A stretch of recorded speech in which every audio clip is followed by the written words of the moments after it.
several years ago, this whole sort of pre-training and fine-tuning motivation that we are surrounded by now is that basically the motivation was that there's much limited amount of data in downstream tasks where you need specific complicated annotations. But pre-training data, which is sort of, you can think of it as self-supervision or natural supervision, and then fine-tuning on smaller data sets like MS COCO for more downstream tasks.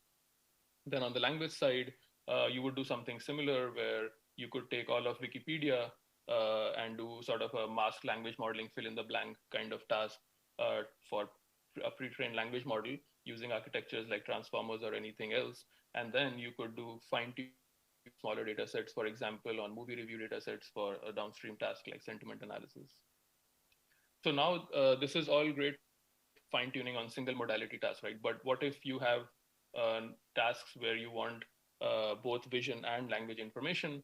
Now, if you have these parallel sort of pipelines of vision pre-training and fine-tuning, and then language pre-training fine-tuning, the problem is the single modal pre-trained models are not going to be aware of the interactions that are needed between the vision and language. So one early thing that you would have tried would be multimodal fusion layers, where you would just do something like late fusion on the layers and parameters of these vision and language pre-trained models. And then you would apply these to your downstream tasks like visual question answering, navigation, grounding, etc. But as I mentioned, the problem is that they will not be aware of the interactions right at an early stage.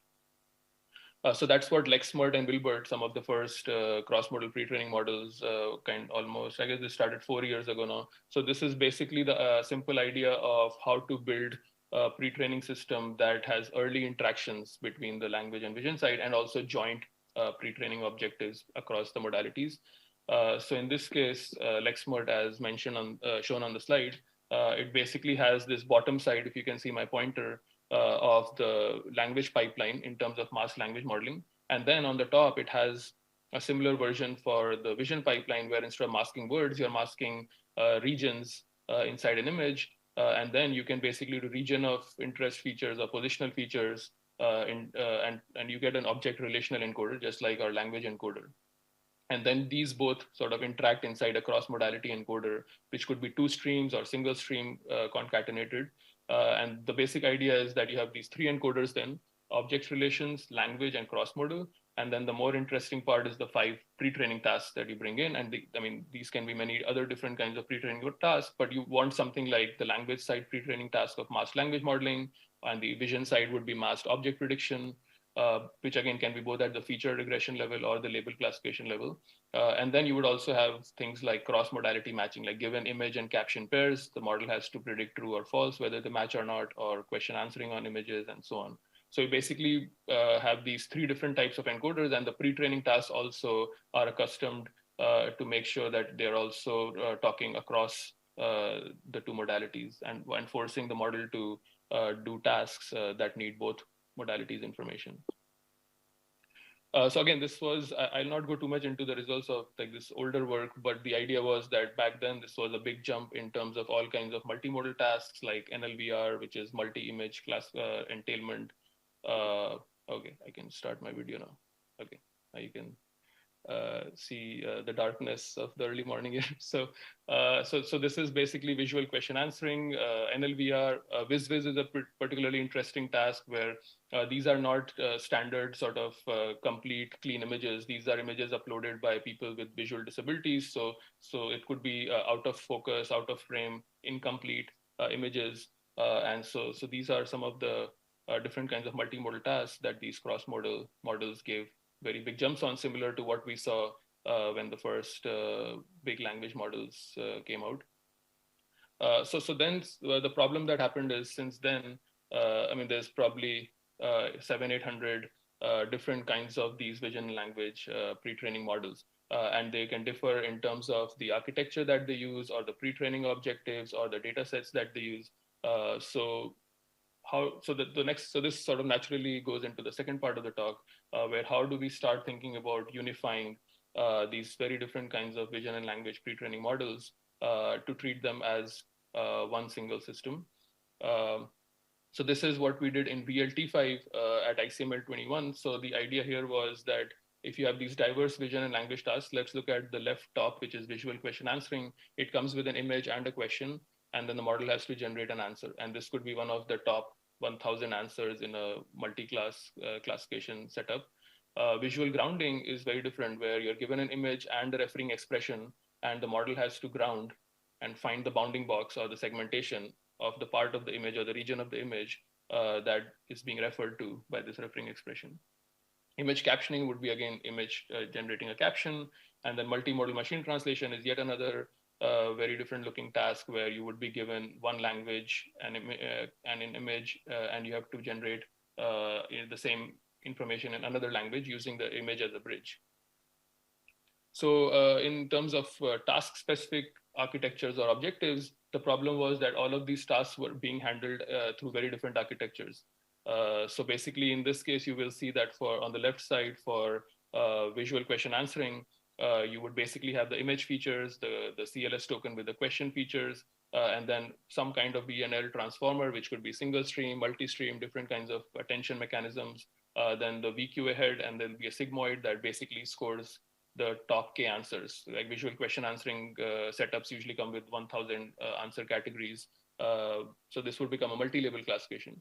Whereas if you wanted to do something like visual grounding or referring expression comprehension, you would have something like the image features, again, the referring expression fire hydrant, maybe a completely different transformer that is accustomed and very specialized to get the best state of the art on this task.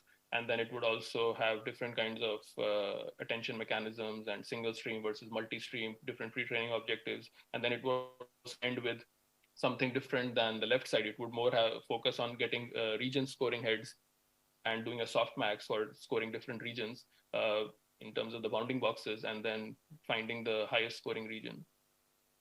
So the question we asked in BLT5 is, can we tackle all these very different looking vision and language tasks with a single objective? And so we did that by treating all these tasks as text generation. So what does that mean? For example, if you are thinking of getting this image and the task is about multimodal language modeling, that just means multimodal fill in the blanks, right? So X is Y over fire hydrant, man is jumping over fire hydrant. So this, in this case, this can be the text generation output. If you're doing visual question answering, then it's pretty natural. Instead of classifying the answer from 1,000 answers, you could try to generate the answer piece by piece. Visual grounding is more interesting, where instead of generating, scoring the bounding boxes for a referring expression like yellow fire hydrant, you can actually try to generate the ID of the box also as text. And then something like image text translation, image text matching is also natural because you will generate false versus true for whether this text and image match each other as opposed to classifying true versus false. And then the other tasks also hopefully make natural sense. So like multimodal machine translation, you will also be generating the other language as text generation. Image captioning is pretty natural as text generation. So that was the basic idea. This is the summary of VLT5. So you would basically have the name of the task as the task prefix, and then you would have the text input, in this case, the referring expression fire hydrant. You would get all the visual features as input. So then you would basically feed all of this in as a single stream bidirectional multimodal encoder. And then there would be an autoregressive text decoder on the output side that, in this case, for example, for this task, its job is to generate the ID of the bounding box. And then for other tasks, it would generate either the answer or the caption or the multimodal translation and so on. So basically, all the tasks are getting treated as multimodal conditional language modeling. So again, just to recap, this is what the previous sort of specialized models would look like. And the bottom side shows how you can treat all of these as conditional multimodal language generation. So this would again be the task prefix. So this is sort of an earlier version of task prompting, but you would have the image features, the name of the task, the text input, and then everything being generated as output in text. So either a question's answer or a bounding box ID and so on. So again, I think it will be, I'll not go into too much details in terms of this 30-minute talk, but I'll give you some of the high-level takeaways. So the first takeaway was that this sort of joint model like BLT5 can individually match pretty closely sometimes slightly higher, sometimes slightly lower, but on average can match the performance of individually sort of trained models for each of these tasks. So if you basically give individual training inside VLT5 for each of these tasks, the architecture, it means, can handle all of these tasks close to a similar parameter size model that has individual specialized architectures. But more interestingly, what you can do is you can actually share the parameters. So with 1/7 of the parameters shared inside the single VLT5 training, you can still get comparable performance to the version where each of these columns has a different separately trained model. So 7 times the parameters. And so in general, there's been a lot of very useful follow-up work, like you've probably heard of SymVLM, Flamingo, Unicorn, GP. There's even sort of more advanced versions of unification built on top of this, where you can also do image generation as a joint task, right? So you have multiple decoders that are doing image generation and language generation. And then one other more interesting sort of bonus of this language generation setup for unification is that on rare answer settings, right, where the answer in the visual question answering case is either unseen or rare, the generative setup of VLT5 can handle unseen categories much better, even compared to models like Uniter, which have 16 times more images and data.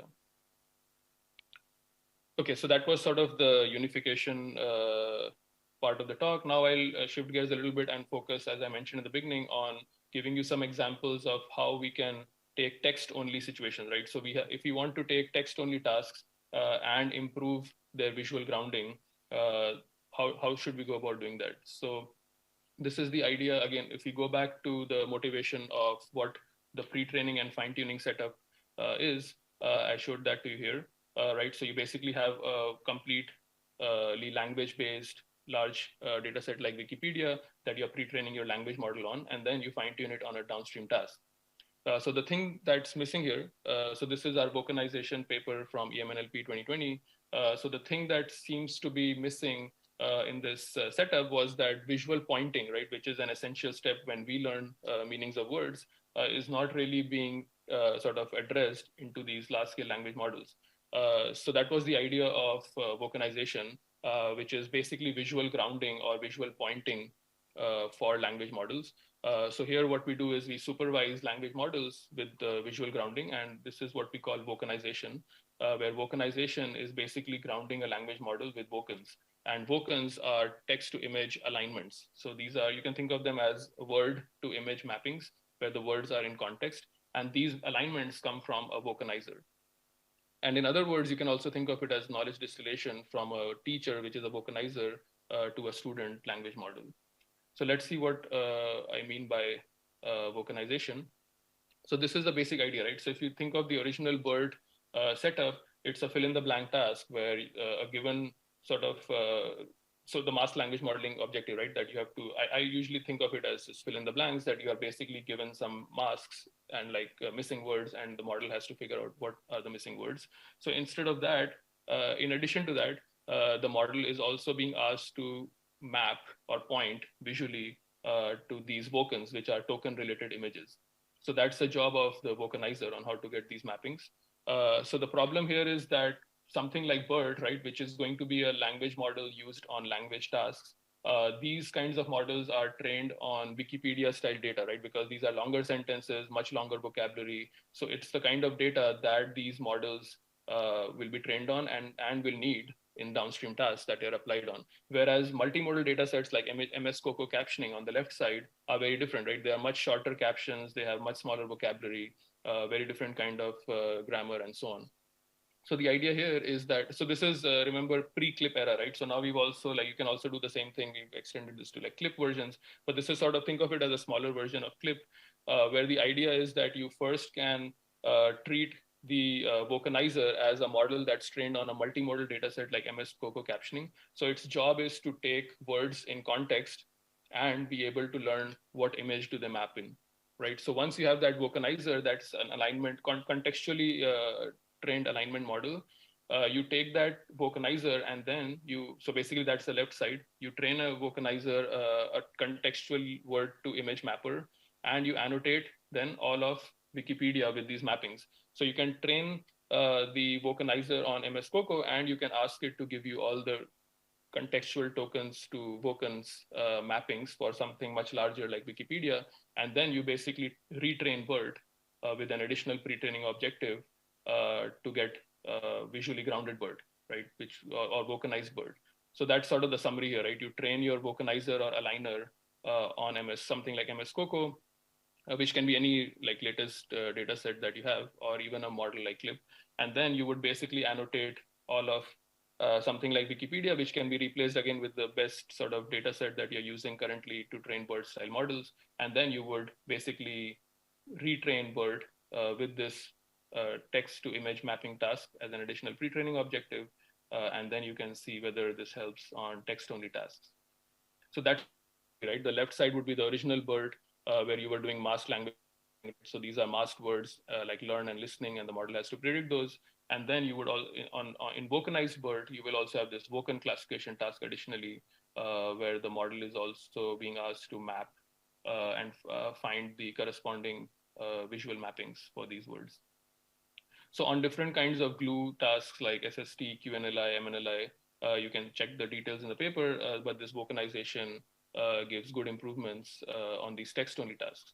But before we get into more interesting tasks, let's look at some sort of extensions, right, to vocanization. So in terms of the issues or caveats with vocanization, there are three main issues here, right? So one is quantization error, because finite images that are being used in a vocanizer, these cannot represent diverse enough concepts. And also they're using static images, which cannot represent motion or action. So the idea here was that can we basically move from images to videos to handle this in a better way? And can we also look at more strong distillation objectives from teacher to student transfer as opposed to an alignment-based vocanizer objective? So that's what we did in Biddle and KD at NeurIPS last year, which is video language knowledge distillation. And the idea here is that you pre-train first. So it's a very similar idea, but extended to videos and with better distillation objectives. So again, you would first, you pre-train a cross-modal language model on a video dataset. And then you basically take this is the teacher model, and you take its language model. So that's the teacher LM, you freeze its parameters, and then you try to distill its knowledge into a student LM, which is trained only on text datasets. So that's the second thing I just mentioned, right? So the left side is you pre-train a cross-modal language model on a video dataset, and then you transfer this frozen teacher language model's knowledge into a text-only model, which is the student LM using text datasets. So if you go into a little bit of detail, this is the teacher model's training setup. So it has these two kinds of popular pre-training objectives. So the video language contrastive learning is the main objective, where you are given pairs of positive video and captions versus negative video and caption pairs. And you basically do a contrastive learning setup between the teacher visual encoder and the teacher language model. And then the masked language modeling setup is the usual MLM setup. And then on the student side, what you do is, again, I skipped the masked language modeling objective, but the more interesting knowledge distillation objective is the idea that you input the same text with the same masks to the teacher and student model, right? So the teacher language model came from the previous step, right, from this side, and it's frozen now. So you basically keep the teacher language model frozen, which has been trained using video and language data. And now you input the same text with the same masks to this teacher's language model and the student language model. And you basically transfer this knowledge from the teacher model to the student model using different kinds of knowledge distillation objectives.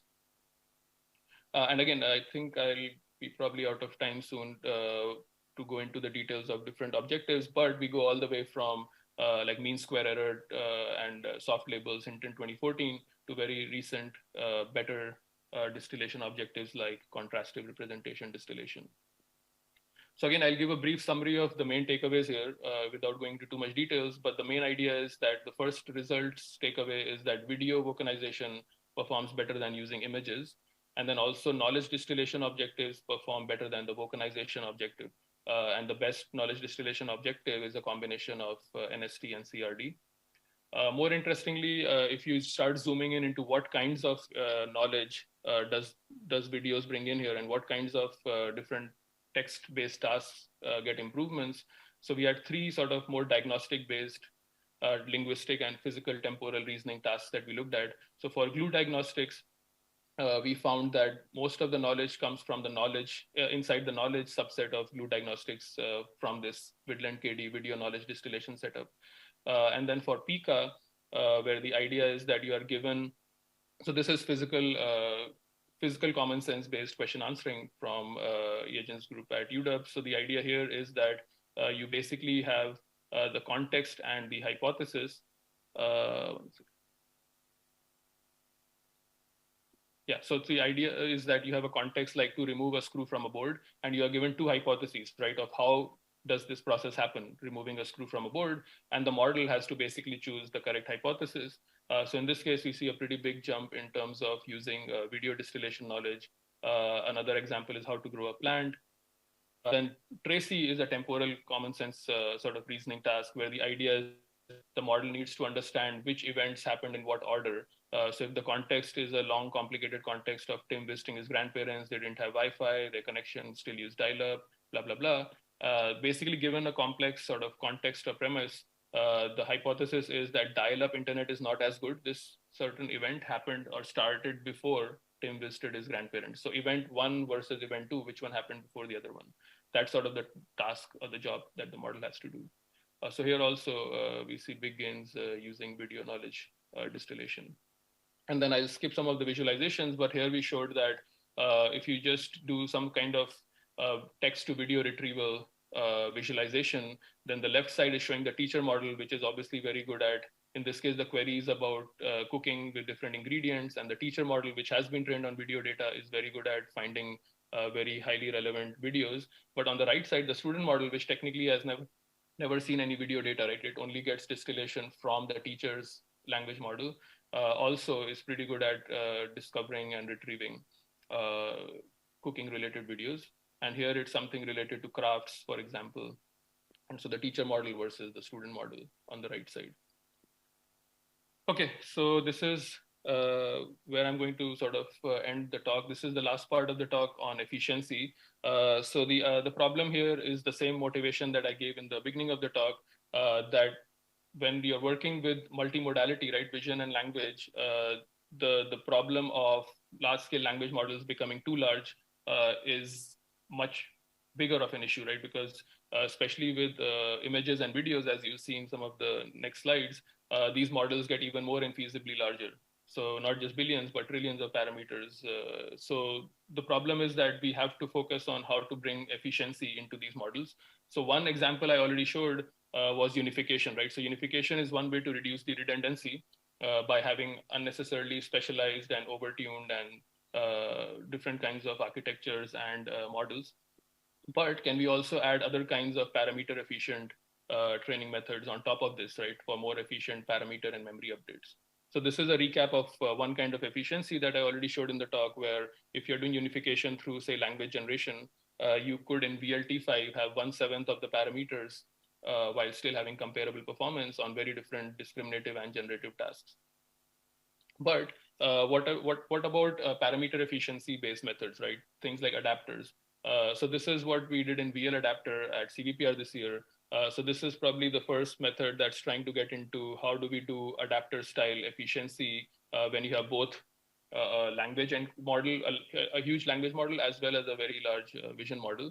And so the question that we ask ourselves is that usually these vision encoders and language models, like I said, bring even more amounts of parameters than language models alone. So can we learn this V and L fusion knowledge, right? That's sort of the main thing we're trying to do, like make sure that the interactions are being learned correctly. Can we learn this fusion knowledge without tuning the whole model? And the answer is yes. So the left side is basically where the full language model's parameters are updated, and you can get around 77.6 VQ accuracy, whereas on the right side, with just 4% parameter updates with adapters, you can still retain similar accuracy. And I mean, not just on VQA, but even video and language tasks, as I'll show briefly in the next two slides. So this is the process of how we use adapters here. So this is, first of all, we are using clip T5, which is the clip version of the VLT5 model that I showed.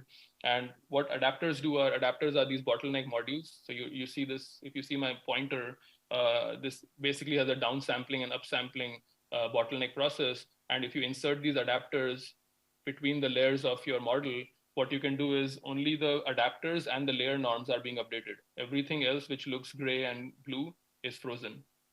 And then you can also try different kinds of adapters, like hyperformers use hypernetworks to learn the adapter weights, and compactors are the kind of adapter that further use matrix decomposition to compress the adapter weights. And then another thing you need to think about is whether when you add these adapters across different kinds of tasks, do you want these to be unshared adapters for specialization when you're updating only the adapter parameters, or do you want them to be completely opposite of like a single completely shared adapter, or something in between, which is that each adapter comes with a shared part and an unshared part. So the results are very surprising and positive, where what we show is that with the simplest possible setting, where you actually have a single adapter shared across all tasks, with just 4% parameter updates, you can actually achieve almost the same performance on average, 77.6, 7.4, as compared to full 100% parameter updates. And these are some pretty different tasks like VQA, GQA, NLVR2, COCO captioning, and so on. And then the other good thing is that when you're sharing adapters versus unsharing or half sharing them, the single completely shared adapters also give you the biggest improvements on the smallest data sets, like NLVR2, which is an intuitive advantage, right, of having shared adapters, because then the smallest data sets get more shared knowledge. And lastly, it also performs better than more complicated settings like compactors, hyperformers, but also in context learning like prompting methods and LoRa. And finally, this also does well on video and language tasks like video question answering and video captioning. So again, you get basically on average the exact same performance as full fine tuning with just 3% parameter updates. And the last example I'll give here for efficiency is on the video and language side. So this is also a big problem that's basically faced the community for the last maybe 2 years, where the problem is that when you go to videos, efficiency issues become even much bigger. What most of the setups were doing when you were trying to build a video and language pre-trained model was that you would basically have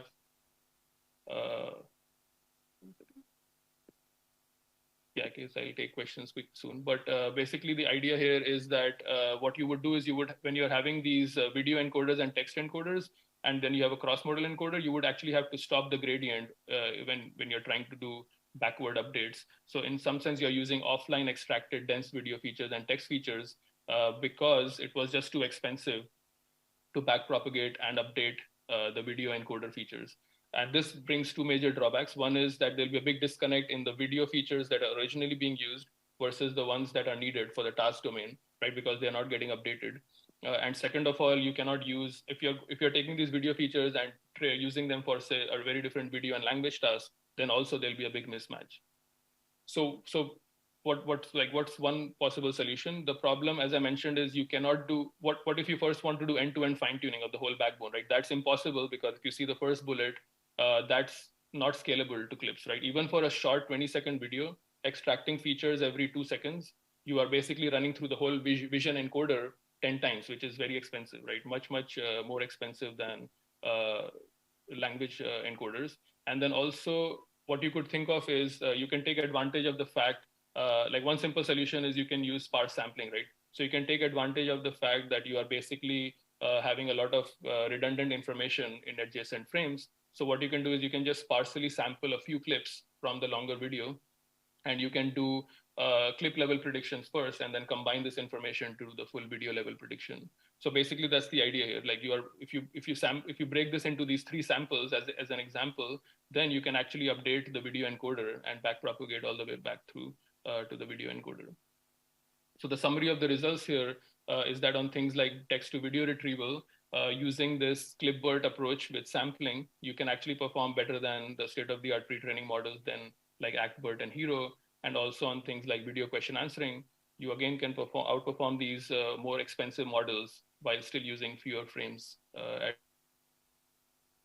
And so the answer is yes. We showed that you can get comparable performance without using any text modules, and at the same time getting around 30 times inference speed and 1/3 of the parameters. So this is a summary of basically what I'm trying to say, that instead we basically bypass the ASR and other text modules and this text modality and directly go to the audio with the vision side. And the model basically looks like this, where, like I said, you basically do vision transformer style patch embeddings for both the video and the audio. So the bottom side is the video patch, and the top side is the audio spectrograms that are also being treated as images. And then you have this joint multimodal encoder as well as shared weight decoders, but you have to have two decoders because you're reconstructing the audio spectrogram images versus the video frame images, but they still have shared weights. And then you use the contrastive learning objective and the masked auto-encoding objective. And as you can see on this slide, the model is actually pretty good at reconstruction. So this is from the video side where you patch a lot of information and the reconstruction is pretty close to the original. I mean, at the feature level, right? This is not for text to video generation. This is for masked autoencoding pre-training. And then also for the audio side, the reconstruction after masking parts of the spectrogram are high quality. And so that's the basic idea here. I'll not go into the results, but we show that audio-based textless TVLT can perform competitively with text-based TVLT on many diverse tasks like image retrieval, video retrieval, visual question answering, multimodal sentiment analysis, emotion analysis, and so on, with 30 times speed and 1/3 of the parameters. So I'll skip this and then just come to my conclusion slide. So this is sort of a quick summary of some of the next big challenges and research directions that we should be thinking about, and a lot of us are already working on this in the community. So some of these will be, so I'm sure, part of the panel as sort of fodder. So this is basically some of the top questions in the slide are asking us to think about whether unification and universal models versus specialized models, right? What kind of trade-offs do we need to think about unifying everything? Obviously, it comes with good efficiency, but what are situations where specialized models are much maybe better than having unified models? And this connects to the second bullet of strengths and limitations of large-scale pre-training, right? So in some sense, would you rather have something that's modular and versus completely pre-trained with layers? And right, so it connects to issues like interpretability and data quality and so on. And then the third bullet is also related, where should we rely on everything as large-scale pre-training, or should we also rely on structured modular knowledge, right? So for example, in the like things like knowledge graphs, right? Do we need those? How much benefit have they shown currently in current results in the community versus just rediscovering all that information directly from tons and tons of data, but with this data quality and interpretability issue? And this becomes an even bigger challenge in multimodality, right? We have to think about whether we will have enough information to learn all kinds of information for different modalities, especially for other modalities that I mentioned in the next bullet, right? Like what about nonverbal modalities, gesture, pointing, gaze, things like action and interaction, right? Most of us learn through interaction with the world. So will we have simulators where we can actually model and let it discover things in the world, as opposed to learning from videos, which is the current surrogate, right, that we relied on as a close approximation to more simulated embodied environments. And then also bigger sort of modality combinations like documents, right? So which will basically have text, images, infographics, and so on. And then the last few bullets are discussing more higher level questions of what about the right way to evaluate these models, right? So I was not able to cover that part of the work in today's talk, but we have some work showing that a lot of these video-based tasks actually do not need long-distance understanding, which might have to span, say, different episodes of a TV show, right, to understand a trajectory of a relationship and so on.